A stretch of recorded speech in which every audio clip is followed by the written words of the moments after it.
Nuclear Energy, Key to Tomorrow.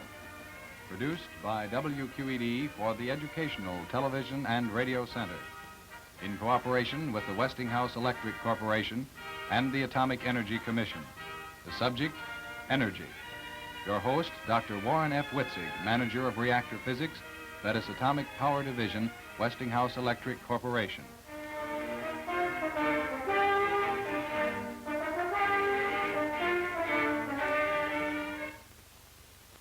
Hello, my name is Warren Witzig.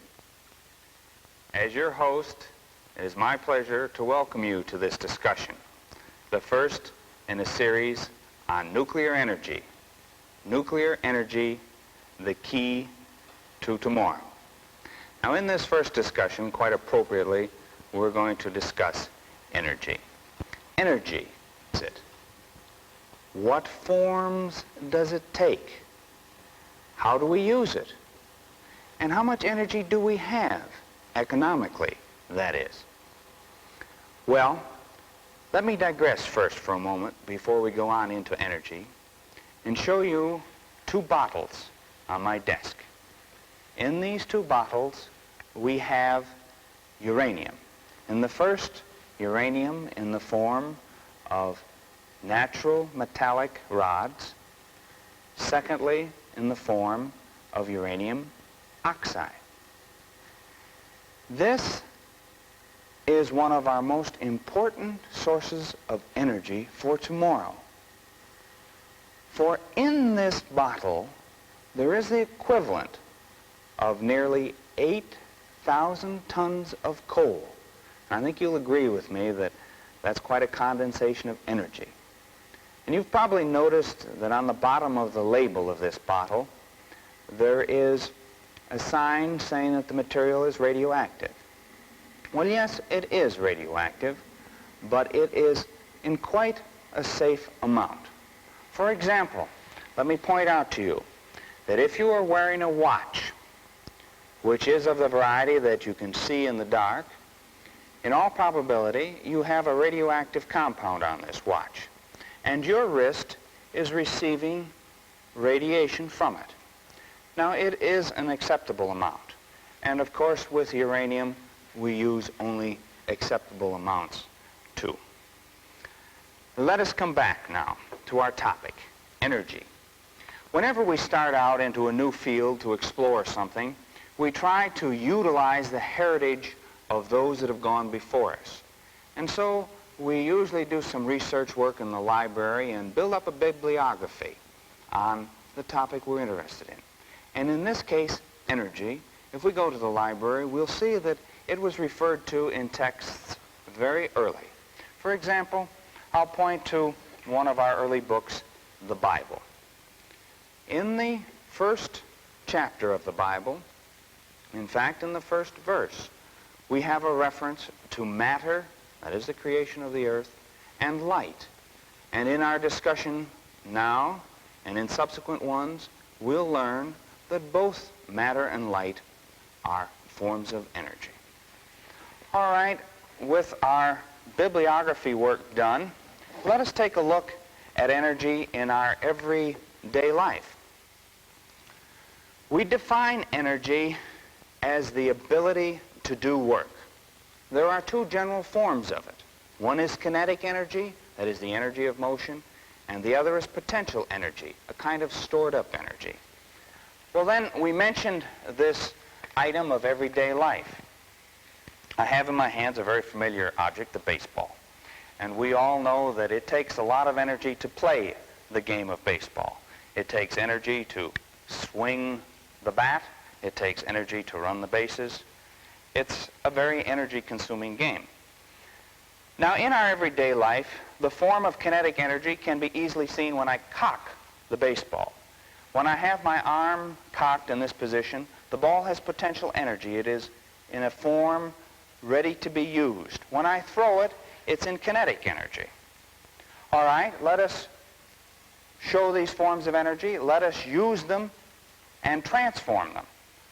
I'm going to take this ball and throw it to you. Did you catch it? Well, the point involved here is we took potential energy in the form of the cocked baseball, we transformed it into kinetic energy, that is, the ball is moving. Then we had the kinetic energy do work. In this case, it broke a piece of glass that was between us. Not too constructive a way of transforming energy, but a very good example to show potential, kinetic, and then energy doing work. All right, we've covered then energy. What is it? The ability to do work. We've seen that it must be transformed in order to accomplish our goals. Now, what forms does it take? How do we use it, and how much do we have? I have a chart made up here showing the kinds of energy. Kinetic energy, the energy of motion, and potential energy, the energy stored up, as it were, in waiting. Let us then look at some of these examples of kinetic energy, the energy of motion. The first one that comes to our minds, of course, is heat.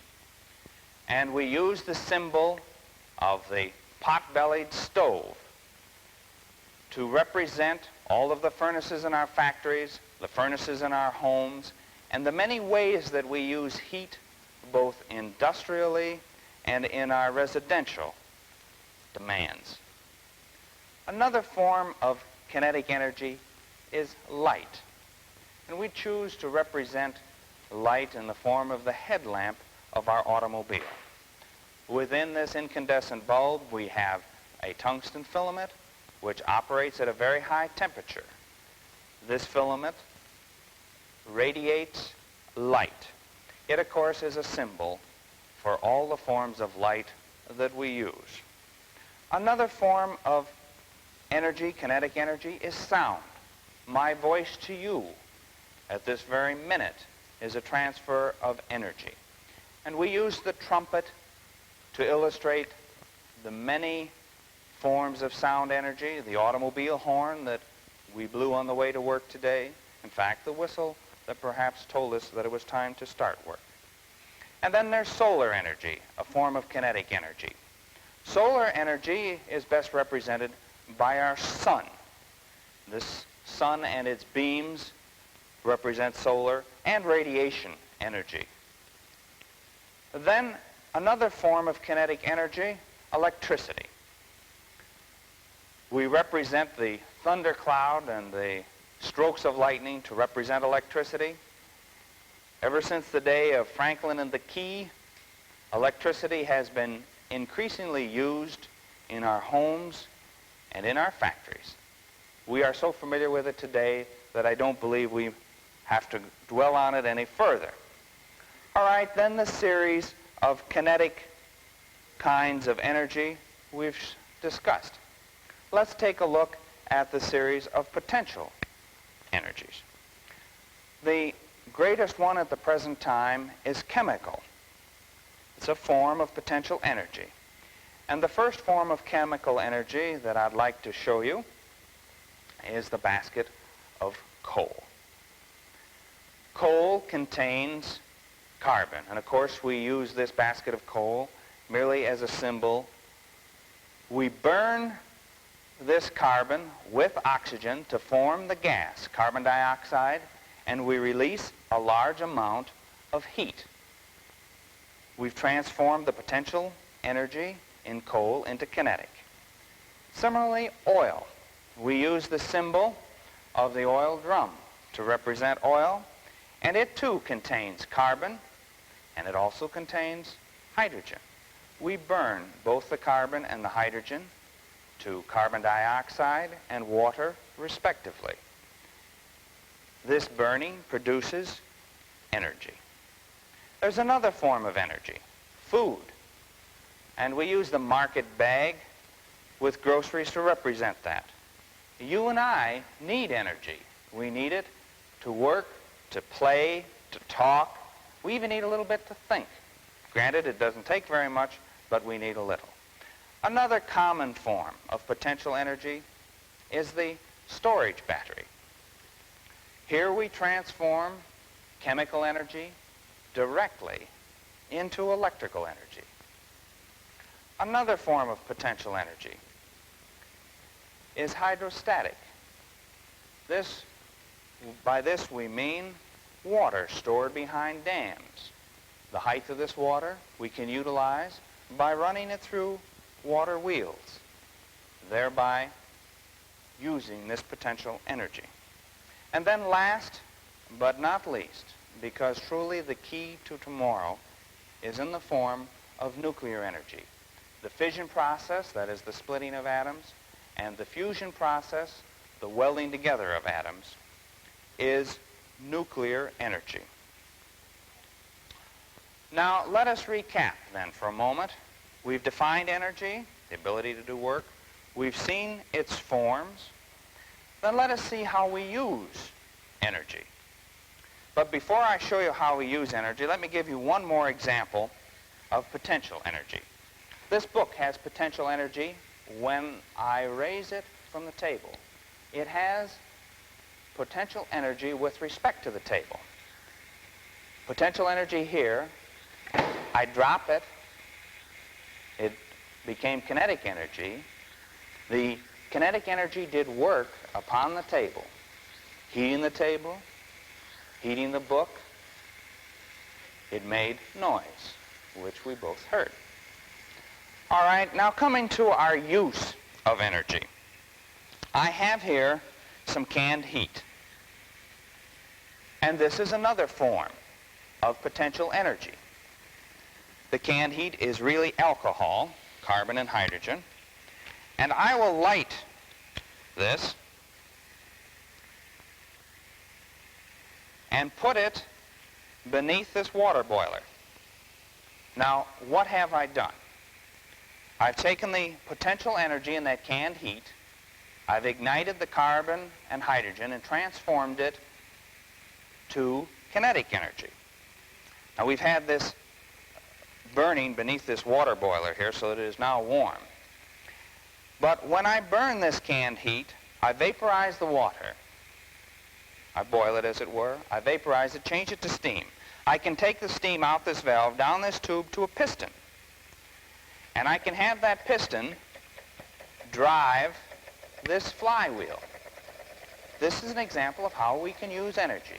We take the potential energy in the canned heat, we ignite it, we change it to kinetic energy, and then we boil water with it, create steam. The steam drives this flywheel through a piston. We can then use that to run an electric generator, to operate any form of machinery or transportation that we might wish. Now, there's another form of energy available here to us in the form of this little toy whistle. Here, let me blow it for you. Here we're taking the steam, putting it through this whistle, and producing another form of energy that we've seen, kinetic energy in the form of sound. All right, so much then for the use of energy.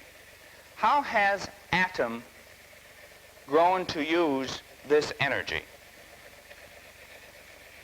When some 2 million years ago the first man rose upon a grassy plain, his energy needs were small. He lived in a cave.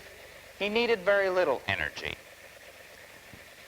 As time went on, he learned to use the sun. He actually was using it all along, didn't realize it, in the form of the berries that he ate, in the form of the bare skin covering that he wore. Then he learned about fire, another form of energy. And this he used, of course, for personal warmth. He also used it to hollow out some canoes. And finally, he learned even to smelt metals with it. Well, as Adam went on and became more prolific and more learned, he learned to use animal power in primitive forms of agriculture. His needs continued on until we take a look at present man today, Adam's present descendant. And he, of course, needs many things. Let us take a look at the suit that he's wearing. The fabric in it, it requires a great deal of energy to make that suit. The buildings that he lives in, it takes a lot of energy to create that iron, steel, and brick. The pavement that he drives his automobile on, the automobile itself, the fire hydrants, all of these things require a great deal of energy on the part of modern man. Then let's take a look at the change in population. I have a graph on the board of millions of persons plotted here against time along here. We see that the population on the face of the earth from the beginning of time was rather small. It continued to grow, but very, very slowly to the year 1000, and then it began to grow more rapidly, moving out into the year 1650 or so, when something very mysterious happened. We had almost an explosion in the number of people on the face of the earth. And it grew very, very rapidly until the time today where we have about 2,000 million people on the face of the earth. And it is estimated that by the year 2000, we will have on the face of this earth some 6,000 million people. Now, we've seen Adam's need for energy, and we see that the descendants of Adam are growing very rapidly. Well, let us see then what energy Adam has used. In order to do that, we need to go into a few numbers. And so we're going to start with the symbol Q. Q, a unit of energy. And Q is a billion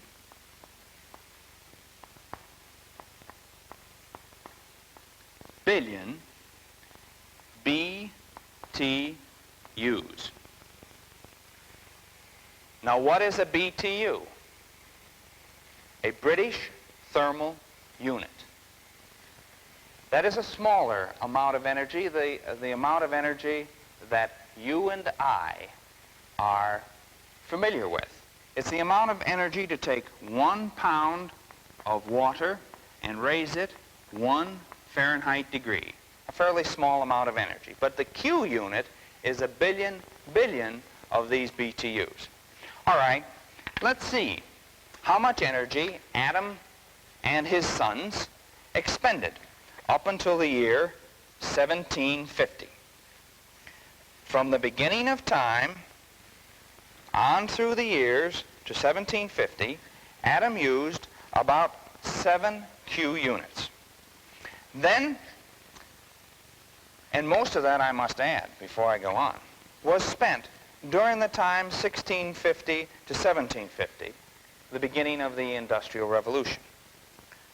Today, about 1950, we estimate that Adam has used up some 11 of these Q units of energy. That is, in these 200 years, he's used 4 units. Now let's go on. Let's take a look at the future. We estimate that in the year 2000, when on the face of this earth we'll have approximately 6,000 million people, we will have used up some 21 Q units of energy. Well, where is all this coming from? We're using this energy at the rate of 1 Q unit every decade now. And we have reason to believe that it's going to increase. We're going to need more of it. All right? We know that our natural sources of supply at the present time, that is oil, is supplying a portion of this energy. I have plotted here a graph of the production of oil in billions of gallons as a function of time. 1950 to the year 2400, a shorter graph than we had on our population curve. And we see that our production of oil is going to increase until about the year 2000, and then it's going to slow down until the year 2400. It's only a small fraction of our 1950 production. Let us take a look at gas. Here we plot billions of cubic feet of gas. Again, on a shorter time scale, 1950 to the year 2020, we see that it peaks about 1970 or a little earlier, and then it goes downhill again until it's a small part of our 1950 production. Our coal, and truly coal is king. The billions of tons of coal that are produced today in the world is going to increase until about 1970, and it too, by the year 2020, will be only a small fraction of what it was in 1950. Now, with all of this energy,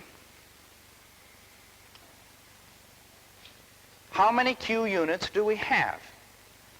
Well, we always guess on these items. We have to take into account the number of reserve fields that are discovered every year, but we estimate that we have something like 27 Q units left. Therefore, at our present rate of 1 Q unit every 10 years, and that rate is increasing, and it'll shortly become, say, 2 Q units every 10 years, we have less than 27 decades in our natural fuels. Then what's going to happen? Are we going to send Adam back to his cave? Will we have no more energy? The answer is no. We will have a source of energy. And that source of energy is the one that we first saw in our bottle of uranium. That is the fission energy. Now, ultimately, even that will be depleted.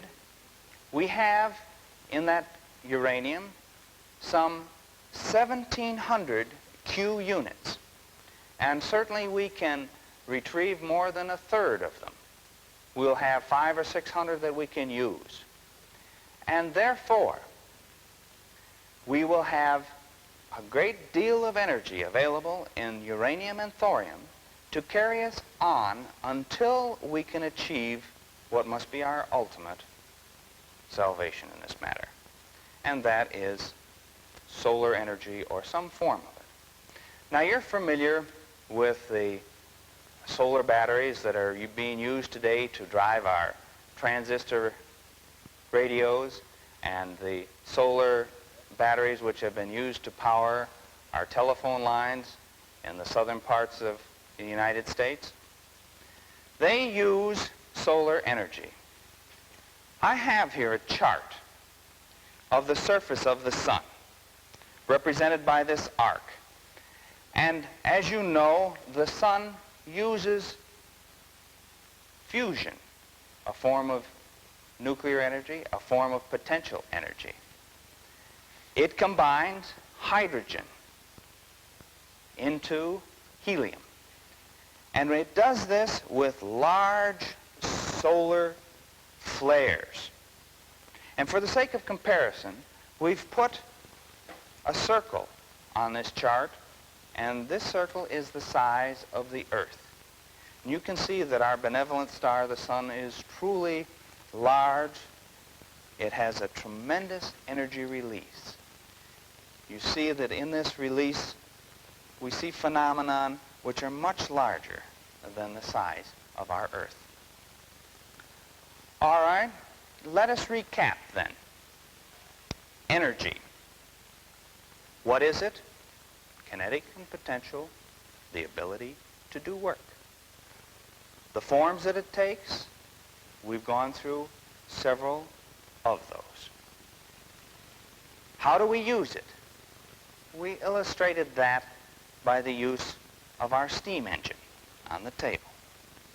How much of it do we have?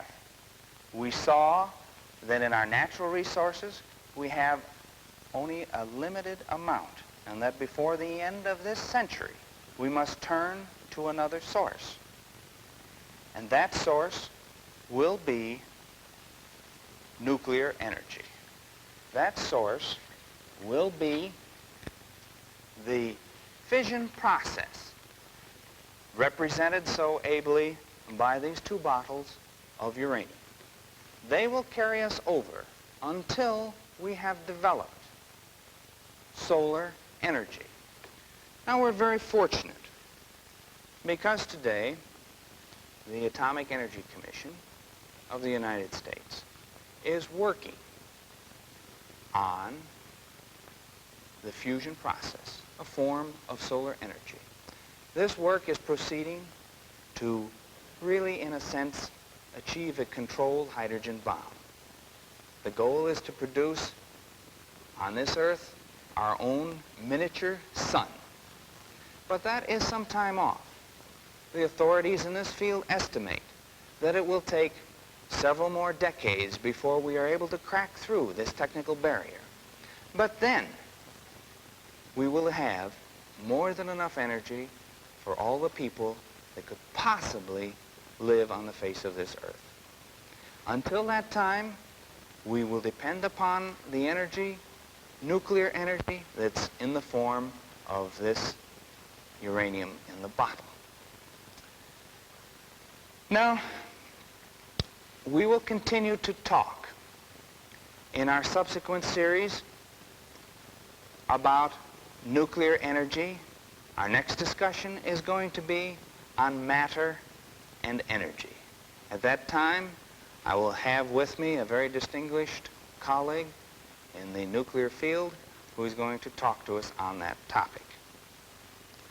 I trust that you will be able to get together with Mr. Adam and me at that time. We are going to look forward to seeing you. We're going to talk to you about nuclear energy, the key to tomorrow. Until then, thanks for coming. We're looking forward to discussing the details of this fascinating key to tomorrow with you on our next discussion.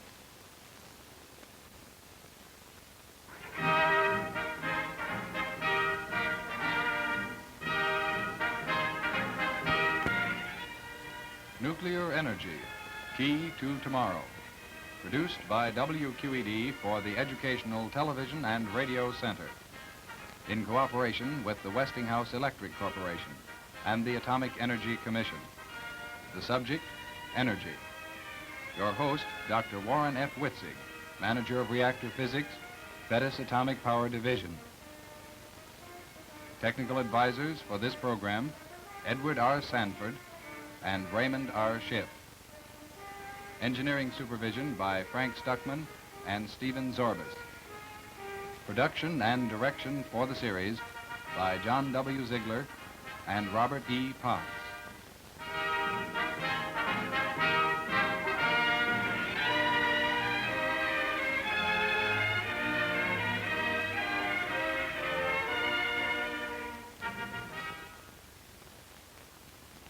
This is National Educational Television.